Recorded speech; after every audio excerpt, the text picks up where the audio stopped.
Yes. Thank you, our viewers, for joining us again on the Property Investment Network. This is the third episode of the Property Investors Network, a show where we learn about property investing in Africa in 10 minutes or so. Now, today's topic is why invest in property. This is the second segment of that topic. To just recap, last episode we talked about what motivates people to invest in property, the rewards, what people are looking for in property. Today we are going to look at property as an asset class. In other words, there are many types of investment out there. Property is one of them. So we look at all the classes that we have and property. Thank you, viewers, for watching this show.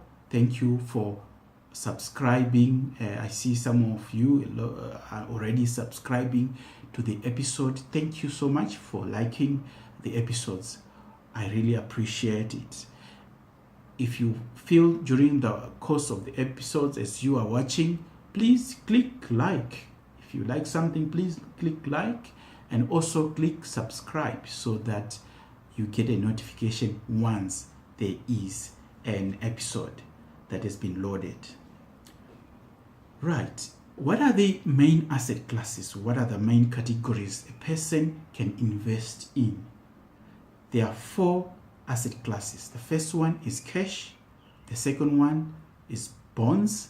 The third one is equities, which can be publicly traded or private equity. And the fourth category is property, which broadly can be commercial or residential. Now, of all these 4 asset classes, we've got growth assets, which grow very fast. They've got a high return or high reward, but they also have a high risk. These are generally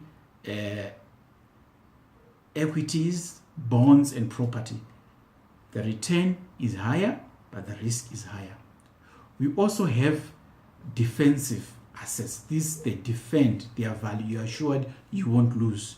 These are cash assets. Cash, you get an interest. If you make a cash investment, you get a fixed interest on an investment, you won't lose. But the return, so the return is low, but the risk is also low. Now let's go into these 4 asset classes in detail. Cash. Cash investment include your savings account, includes your investment account, the fixed interest and so forth. They give you an interest rate of what you're going to get, and then you just go to sleep. It just work on its own, and you get your money after a certain period with the interest on top. We also have the second category of assets. These are bonds.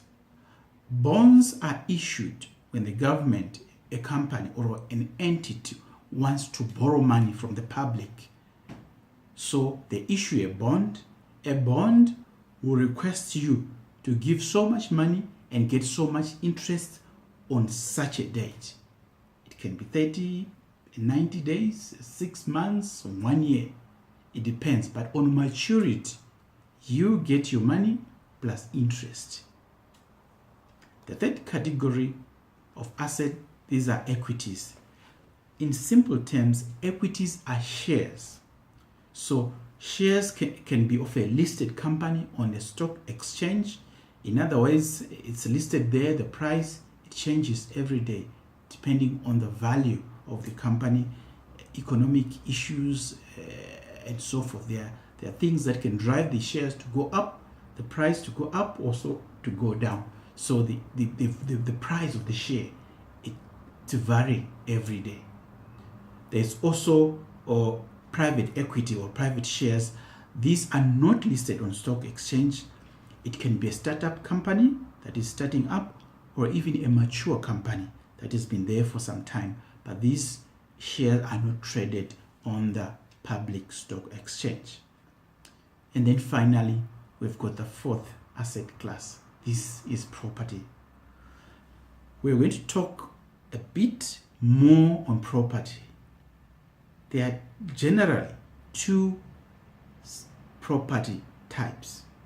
We've got commercial property and residential property. Commercial property refers to property that is used for business or for commercial activities. Residential property is property that is used for dwelling as a home, and now you get income from that property. Well, there are also additional two categories that we should also mention. This is the specialized or special purpose property. It can be a religious use, a stadium, agricultural, and so on. Or it can be an agricultural, which is used for agricultural use. Of all these categories I've mentioned, we also have a mixed use property. In other words, these uses are mixed up together. I can give you a good example. If you go in the build-up or CBD area, you will find some properties on the ground floor. It's a commercial activities happening on the ground floor. But if you go on the upper floor, you find that it's a residential property. So this kind of property is a mixed use. Let's go into detail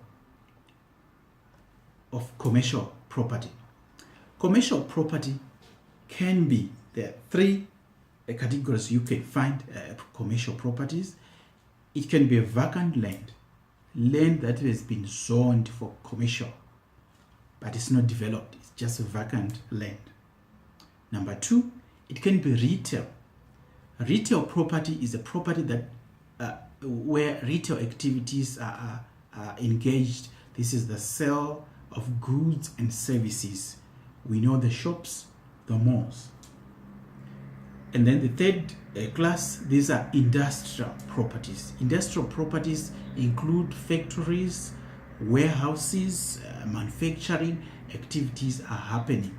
So these are the industrial properties. And then finally, you've got the offices. We all know the offices where business is conducted. Let's go into detail under the residential properties and try to classify them. There are about a lot of classes that we can put residential properties. I'll go down the list. The first one is vacant land. This is land that has been zoned as a residential property, but it's vacant. It's not yet developed. Number two, it can be an informal settlement. We all know in Africa there's a lot of informal settlements all over the towns. People come, perhaps there is a factory, people migrate from the rural or from certain areas. They come and dwell on a piece of land. It's not formalized. There are no proper roads. There's no proper infrastructure like sanitation. And people just come, they build their own houses. According to they just put informal dwellings and then create a settlement. The third group, this is dwellings or proper housing, where you've got a developed housing, you've got proper roads, infrastructure is there. It can be, depending on the class, it can be low income area, high middle income area, high income. So these are different, but it's formalized. There's also cluster houses. These are houses that have been clustered together, one building that is a block, they've been clustered together to densify. We also have sectional title.